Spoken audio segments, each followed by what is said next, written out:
My name is Justin Quinnell, and this is the life of a pinhole photographer. That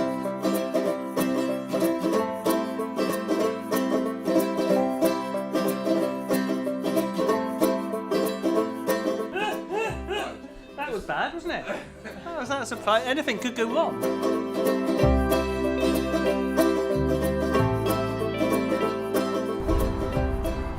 I think that with pinhole photography, I absolutely adore the fact you don't know what's going to happen. Photography, the convention of it, had become a 3 kittens in a basket, 5 foot off the ground, 60th of a second. That is a correct picture. Whereas pinhole photography sort of like washes all that away, and it can start becoming elements of sculpture. You start looking at the element of time. So you'd start doing images which aren't a 60th of a second or 25th of a second. You're starting to look beyond vision, beyond where you can see yourself. Now I have been teaching it and doing it for about 22 years. Started off doing fine art photography and did a degree in photography, and I now do anything connected with pinhole photography. Teaching happened when somebody came up to me and said, "Have you ever taught evening classes?" I said no, and he said, "Bad luck, you start tomorrow." And then I was doing my own photography and got a bit disillusioned with it. I got involved with environmental politics, and I thought that my photography wasn't doing anything of any use. At the same time, I was teaching kids who couldn't afford cameras. They could afford loads of cans of Coke every day, and I thought, right, we'll use cans to make cameras out of, and I got hooked. So that was about 23 years ago, just started taking pinhole pictures. Everybody had the same camera, and it sort of evolved from then on, really.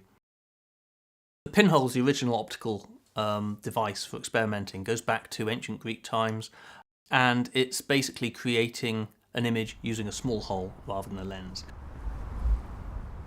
Well, I sussed out how to do these images after several other people, but I sussed it out on my own. And I just put 25 cameras up. One of them was the Clifton Suspension Bridge one, which I didn't think would survive, and left it for 6 months. It's somewhere that I grew up with. It's got a lot of connections. I worked in the wood across the other side. I used to cycle there a lot when I was a kid, and it's one of the iconic images that we have in Bristol. I originally took the Clifton Suspension Bridge image from up here. It was using a step ladder. It was pretty high. It was from winter. I put it up in the middle of the night. It was freezing. Took it down middle of summer. It was quite hot. Amazed it survived.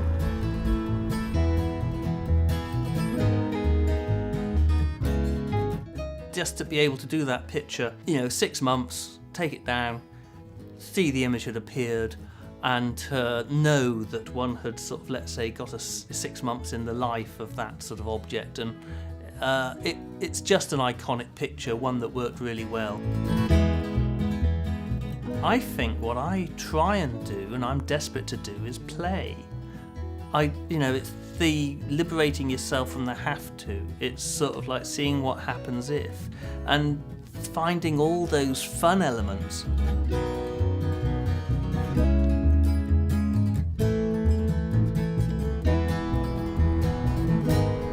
Cameras really have varied in size, from tiny little things that can fit inside your mouth, little 35mm film pots, adapted 35mm cameras.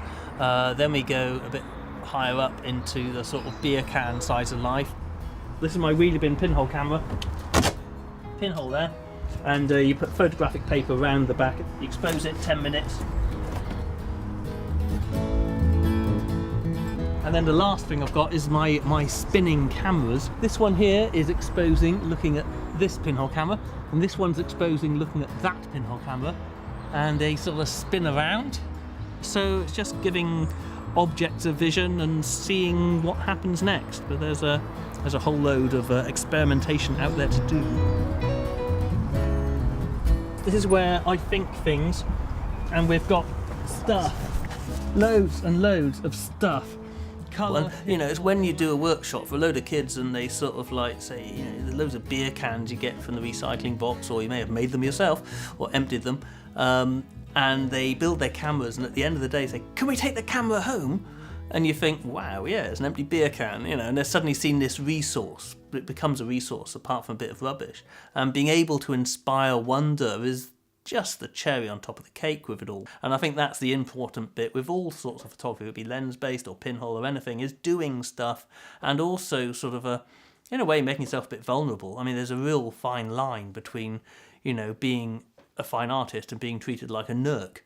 And it's an interesting one to walk, sort of like doing pictures from inside your mouth. It's not exactly sort of Don McCullum war photography, but it definitely is sort of like in a sort of strange tightrope where you are getting people, saying wacky in every other sentence and stuff like that. It's not being fed the technological auto button. It's not being fed simply gadget expectation. You're having to learn and discover, and combining with that, let's say the images of the sun over 6 months, is connecting people with astronomy and anything that makes people realise we're on a tiny bit of world with limited resources in quite a big amount of space is probably quite important. What we're going to do today, though, is there's a nice sign celebrating the 150th anniversary of the Downs, and we're going to position a camera up behind there, which hopefully people won't notice. So if you're reading this and stuff, or seeing this on the telly, keep quiet. So I'm going to put it there. Not knowing what's going to happen is a really big part of it. I don't want to know. I want to sort of like find and experience and discover things accidentally, and that really is the excitement for me. If I know what's going to happen in life, then you might as well top yourself, because if you know what's happening tomorrow, there's no point. But pinhole photography, every image that's created is an unknown to the quantity. You don't quite know what's going to happen. It's magic. You just suddenly uncover something that's never ever been seen before. Every single time, you do not know. I'm very good at aiming a beer can. Somebody said this to me a while back, that when it comes to beer can cameras, I am probably the best person in the world who knows what might be in the picture, and I'm still rubbish. If you are interested in something and find something fascinating, you're not wrong. And the most important thing is to do it. Being bothered is the biggest thing you can do in your life, is to be bothered too. Because the alternative is not bothering, and that isn't having a life.